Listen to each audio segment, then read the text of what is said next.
Have you ever wondered if everything you know about history is actually true? What if I told you that nearly 3 centuries of our history never really happened? This intriguing idea is at the heart of the phantom time hypothesis, a conspiracy theory that claims a chunk of the early Middle Ages was completely fabricated. Let's dive into this fascinating theory and explore its origins, claims, and the evidence, or lack thereof, behind it. The phantom time hypothesis was proposed by German historian Heribert Illig in the late 20th century.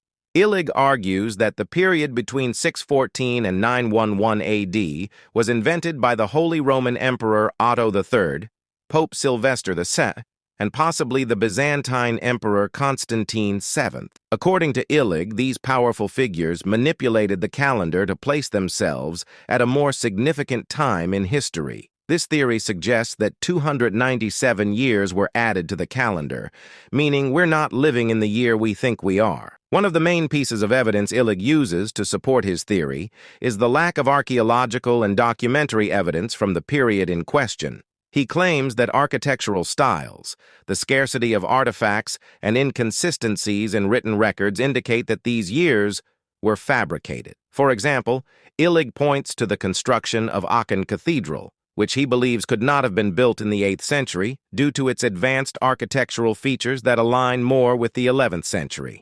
Illig also argues that the introduction of the Gregorian calendar in 1582 supports his hypothesis.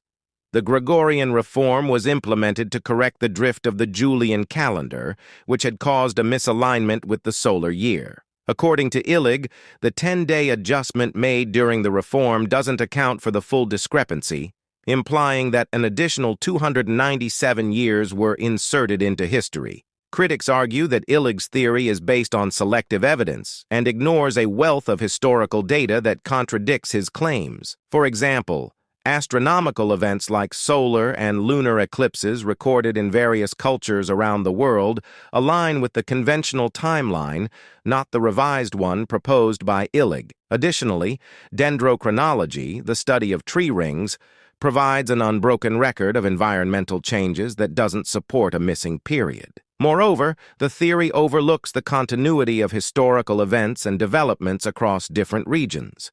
The transition from the Roman Empire to the early Middle Ages involved significant political, social, and cultural changes that are well documented. These changes are reflected in the evolution of languages, legal systems, and artistic styles, which all show a continuous progression rather than a sudden gap. Despite the lack of mainstream acceptance, the phantom time hypothesis remains a fascinating topic for those interested in alternative history and conspiracy theories.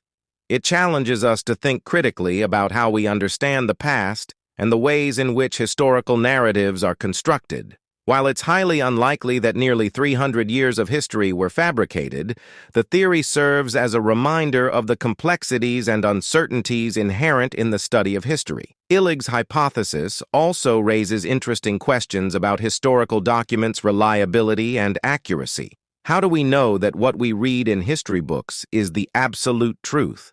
The idea that powerful leaders could manipulate time and historical records to serve their interests is both fascinating and unsettling. In addition to Illig's claims, there are other anomalies and mysteries from the early Middle Ages that some believe lend credence to the phantom time hypothesis. For example, the Byzantine historian Theophanes the Confessor wrote about events that seemed to overlap with earlier historical records, causing confusion among historians. Some proponents of the hypothesis argue that these overlaps and inconsistencies suggest a deliberate manipulation of the timeline. However, mainstream historians and scholars point out that these inconsistencies can often be attributed to errors in copying manuscripts, translation issues, or differences in regional calendars rather than a grand conspiracy. They emphasize the importance of cross-referencing multiple sources and using scientific methods to establish a reliable historical timeline. The phantom time hypothesis is a bold and controversial idea that questions the very foundation of our historical timeline. Although it's not supported by the majority of historians, it sparks curiosity and encourages us to delve deeper into the past. Don't forget to like and subscribe to our channel for more amazing content. We will see you in our next video.